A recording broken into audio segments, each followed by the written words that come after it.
¿qué vemos desde arriba? Vemos un triángulo, ¿verdad? Y justamente la hipotenusa de ese triángulo, ¿verdad?, es un segmento que está contenido en la recta. AX más BY más D igual 0. Entonces, si usted hace una vista superior, ¿verdad?, ya tiene una idea de cómo es la región. Entonces, usted va a ver desde arriba esto. Esto de aquí va a ver desde arriba.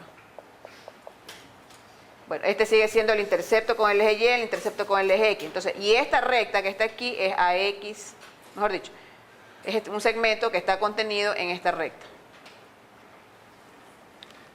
Entonces, ya ustedes con esto comienzan a tener una idea de lo que es una región en el espacio y la proyección que tiene esta región sobre uno de los planos coordenados. Entonces, más adelante, cuando ya estemos viendo integración múltiple, por ejemplo, eso es importante tenerlo claro, porque cuando uno resuelve una integral múltiple, tiene que tener un sólido o una región en R3 y proyectarla sobre un plano coordenado.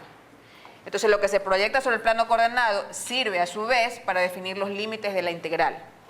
¿Ya? Entonces, si uno no tiene claro qué es lo que una determinada región proyecta sobre un plano coordenado, después tiene dificultades para plantear los límites de la integral y por ende para resolver el problema.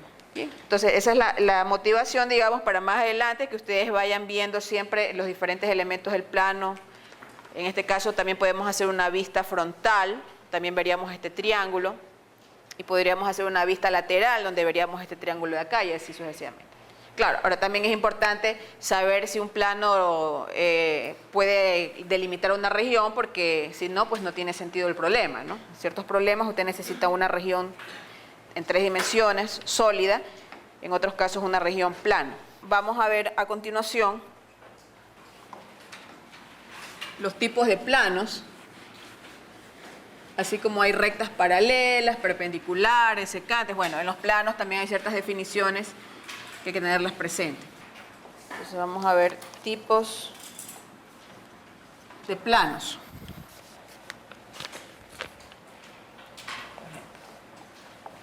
Podemos tener planos paralelos,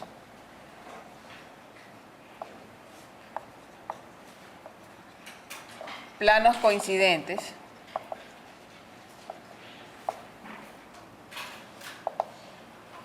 podemos tener planos perpendiculares,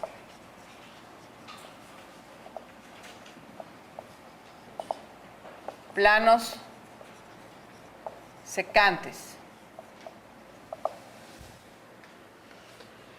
Entonces, ¿qué son planos paralelos?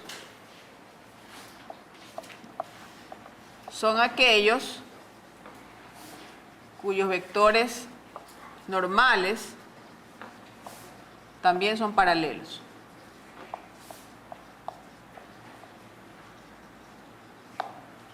Dos planos son paralelos si y solo si sus vectores normales son paralelos. Ahora, en planos coincidentes, aquí algo parecido con lo que es recta. Para que sean dos planos coincidentes es necesario que sean paralelos. Pero además deben ser equivalentes sus ecuaciones. Son aquellos cuyas ecuaciones generales son equivalentes. Es decir, por ejemplo, si una ecuación es x más y más z igual 1 y la otra es 2x más 2y más 2z igual 2, es el mismo plano, son equivalentes. Entonces, si las ecuaciones generales son equivalentes, se va a cumplir la condición anterior. Por lo tanto, para ser coincidentes es necesario ser paralelos primero. Ahora, ¿puede haber paralelos no coincidentes? Eso sí puede ser. Es decir, todo par de planos coincidentes es paralelo, pero no todo par de planos paralelos es coincidente. Porque yo puedo tener dos planos que estén así, separados por una distancia. Los coincidentes, en cambio, representan los mismos puntos. Entonces, si dos planos están separados por una distancia, las ecuaciones no son equivalentes. Entonces, una ecuación puede ser x más y más z igual 1 y la otra ecuación puede ser x más y z igual 3, por ejemplo. Entonces, el término general no mantiene la misma proporción, en otras palabras. Bueno, y planos perpendiculares son aquellos cuyos vectores normales son ortogonales.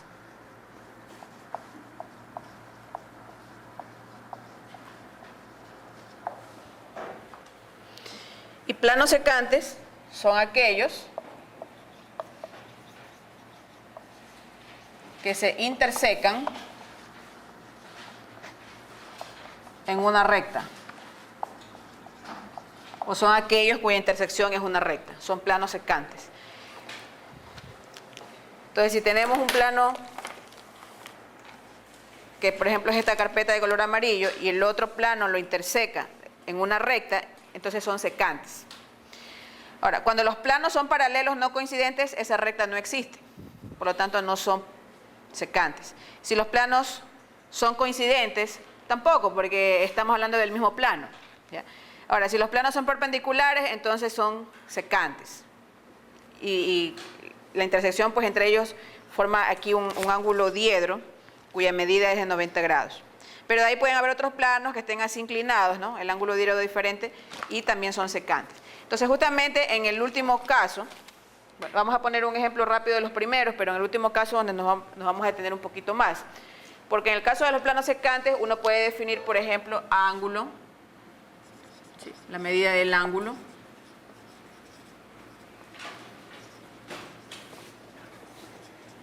entre planos secantes. Entonces, la medida del ángulo entre planos secantes se puede definir, por ejemplo, como θ igual arcoseno de n1 punto n2 sobre la norma de n1 por la norma de n2. ¿Sí? ¿Por qué? Porque cuando son secantes, el ángulo que forman los planos es el mismo ángulo que forman sus vectores directores. Entonces, la medida del ángulo entre planos secantes queda expresada de esta manera. Sí, arco coseno. Porque usted, por el producto escalar, sabe que el coseno del ángulo que forman dos vectores es el producto escalar dividido por la norma de los vectores. Entonces, si usted despeja θ, le queda arco coseno. Y aquí también hay que recordar, porque eso ustedes lo vieron en el curso nivel 0, pero de todas maneras es bueno recordarlo, que la medida de θ está entre 0 y pi. ¿Sí? Nosotros trabajamos con medidas angulares entre 0 y pi. No trabajamos de 0 hasta 2pi. ¿Ya? Entonces, aquí podemos anotar, siendo n1 y n2 los vectores de los planos secantes, coma, respectivamente.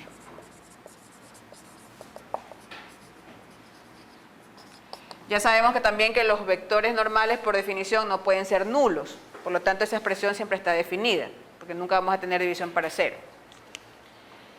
Bien, entonces esto es una medida que es interesante a veces calcularla, la medida del ángulo entre dos planos secantes. También podemos hablar, cuando los planos son secantes, justamente de la recta, pues, ¿no? Esta parte que es interesante. Dos planos son secantes sin solo si se intersecan en una recta. Entonces, la ecuación de la recta, que es intersección entre los planos,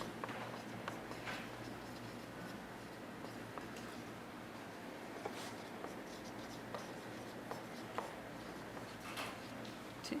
Aquí hay un dato interesante, tiene como vector director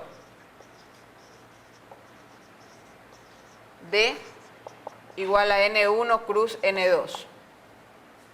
Ya, entonces, por ejemplo, cuando dos planos son secantes, el producto cruz entre los vectores normales es el vector director de la recta que es intersección entre ellos.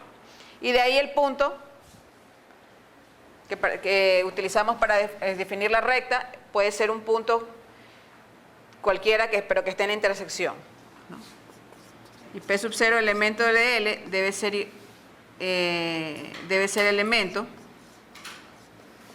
de pi1 intersección pi2.